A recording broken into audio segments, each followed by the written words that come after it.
YG အနေနဲ့ကျွန်တော် YG နဲ့ Pro နဲ့ပွဲမှာရှေ့တစ်ခေါက်ကသူးသီးနဲ့နိုင်ခဲ့တယ်အဲ့ဒီပွဲမှာကျွန်တော်ကတော့သူတို့အားရတယ်ဘာလို့လဲဆိုတော့အရင်စချခဲ့လို့ရင်းနေနဲ့ဗဒယ်ဖွင့်တာတွေအလှကြီးတွေဖွင့်ခဲ့တယ်ဒါတွေကတော့ကျွန်တော်အားရတယ်တသက်ချစ်တဲ့အားလုံးပဲခင်ဗျာတသက်ကတော့ဒီနေ့ YG နဲ့ Pro ပွဲစဉ်လေးကိုမြန်မာသင်း YG နဲ့ Pro ပွဲစဉ်လေးနဲ့ Team Fidelity နဲ့ Team Falcon တို့ရဲ့ပွဲစဉ်လေးကိုကျွန်တော်ကတော့လာပြီးတော့ပေးတာဖြစ်ပါတယ်တသက်ပေါ့တသက်ပေးမဲ့ပွဲလေးတွေက YG နဲ့ Pro မှာတသက်ကြိုက်တာကတော့တသက်ရှေ့ YG ပေါ့နော် sorry တသက် YG ကြိုက်တာပါ YG ကိုမြန်မာသင်းကိုအားပေးပါတသက်တို့YG နဲ့ Pro မှာကျွန်တော်ရှေ့တစ်ခေါက်ကပြောသလိုပဲ YG ကအဲ့လိုမျိုးအတက်ကင်အဲ့လောက်မကောင်းဘူးလို့ကျွန်တော်မြင်တာပေါ့နော်ဒါကျွန်တော်မြင်ပါ YG ကအတက်ကင်အဲ့လောက်မကောင်းဘူးဒါပေမဲ့ရှေ့မှာကြတော့ရင်းက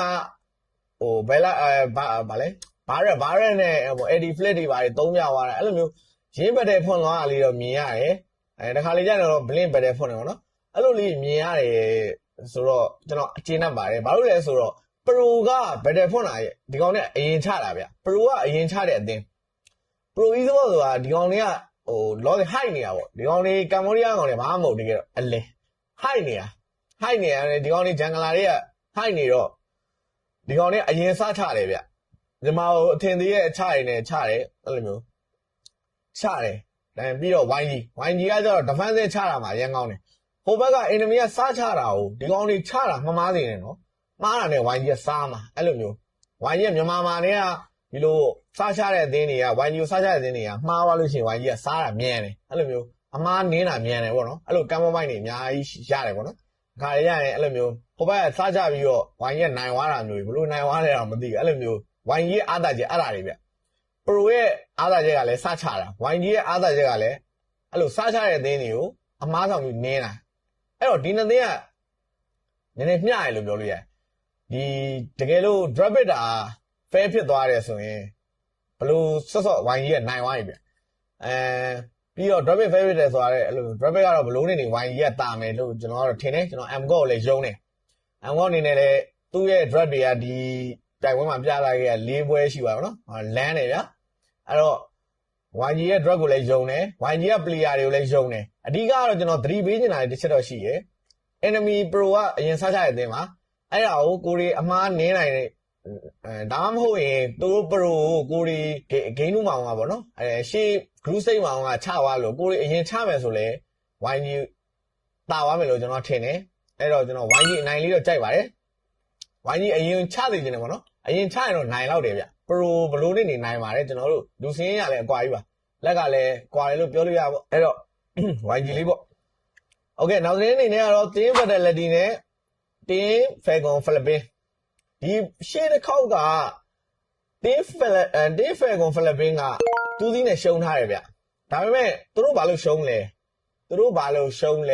ပွဲစဉ်တွေကိုအသေးစိတ်ပြန်ကြည့်ရတဲ့အချိန်မှာအရာအားလုံးရဲ့တကယ်ကတော့ Fanny ဗျ Fanny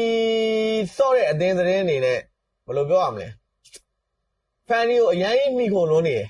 အဲ့လိုမျိုးပေါ့အဲ့လိုပဲပြောအောင် Fanny ကိုအရင်မိခုံလုံးနေတယ်တခါကျရင်တာတဲ့ skit တာတွေအဲ့လိုအရင်မိခုံလုံးနေတယ်ဒီကောင်ကလူတက်မှုပဲစူးစမ်းနေရဗျobjective ယူဖို့မစူးစမ်းနေဘူးအဲ့တော့ပြီးတော့နောက်တစ်ချက် Team Fidelity ရှေ့ group stage မှာနိုင်သွားတယ်နောက်တစ်ချက်ကတော့မလီစားကြောင်ပဲဗျမလီစားကအဲတော့ကရုပ်ပြည့်မီတာဝင်သွားတယ်ဗောနော်ကျွန်တော်တို့အဲတော့ကမလီစားပါတဲ့တင်းတော်တော်များနိုင်တယ်ဘာညာပြောနေတာအကန့်မှာမလီစားမတာလို့မလီစားပါတဲ့တင်းတော်တော်များနိုင်တယ်လို့ပြောနေတော့မလီစားအဲတော့ကရုပ်ပြည့်မီတာဝင်သွားဗျအဲ့ဒီအချိန်မှာ Fanny လင်းတွေကိုတိတ်မကြောက်တာမလီစားရှိနေရဗောနော်ဒါပေမဲ့အခုက Team Falcon နဲ့ပြန်တွေ့တဲ့အချိန်မှာ Team Falcon က Fanny နှစ်ပွဲလုံးကင်မယ်လို့အာမမခံတော့ဘူးဘာလို့လဲဆိုတော့ဒါရှုံးတဲ့ပွဲစဉ်ဖြစ်သွားပြီအဲတော့က group stage ဆိုတော့ဗျာ group stage ဆိုတော့ကိုပေါ့ပါတယ်ဗျာဘလို့စောသိရမလားအဲ့တော့ Fanny နှစ်ပွဲပုံငါသုံးပွဲကင်ရင်လည်းကင်မယ်မင်းသုံးပွဲဆုံးရင်သုံးပွဲကင်မယ်ရုပ် KTC ဆိုတော့ဘာလို့ဆိုတော့ဒီကောင် Fanny ကလည်းကောင်းတယ်လေဗျာဟုတ်တယ်မလား Team Fidelity ကTeam Work ဆိုတာလေအဲ့လို mechanic တွေမြင့်မားတယ်ဗျ Team Fidelity ဘက်ကကျတော့ mechanic နည်းနည်းကောင်းတယ်Team Falcon Philippines ဘက်ကကျတော့ mechanic ကောင်းတဲ့ကောင်ကအဲ့လိုမျိုး KTC တို့ဟိုလောက်ပဲကြံတော့တယ်ဗာလေflat တို့လည်းမကောင်းအဲ့လို mechanic တွေကဒီကောင်နဲ့ကြကုန်ပြီများသိရမလားကြကုန်ပြီKTC လောက်ပဲကောင်းတော့တယ်ကျွန်တော် Super Marco လည်းလောက်တော့မကြောက်ဘူးဗျအဲ့တော့ ကျွန်တော်ကတော့ဒါမဲ့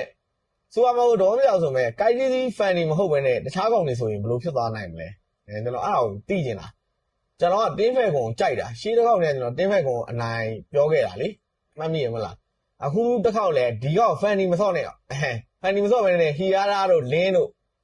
ရှင်စော့လိုက်ပကီတို့ဂျန်ငယ်ကြီးကစော့လို့ရတယ်ဘရက်တွေလည်းစော့လို့ရတယ်အများကြီးရှိတယ်အဲ့တော့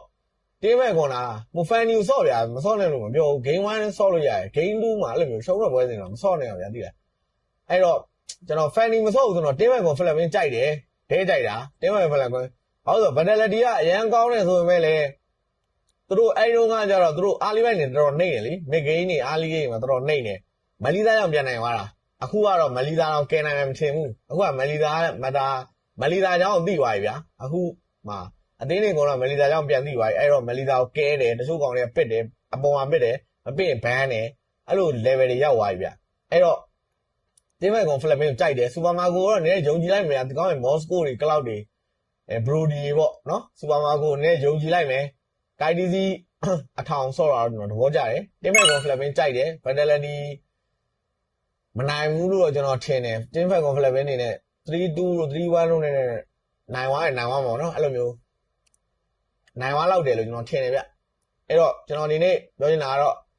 YG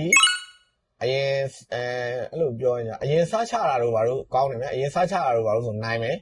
ပြီးရင်တင်းဖက်ကောင်ဖလက်ပင်းဖန်နီမကိုင်းနိုင်မယ်ဒါပဲနော်အဲ့တော့ဒီနေ့ကတော့ဒီနှစ်သိန်းပဲနောက်နေ့မှနောက်နှစ်သိန်းကိုဆက်ပြောမယ်ဘိုင်ဘိုင်ပါ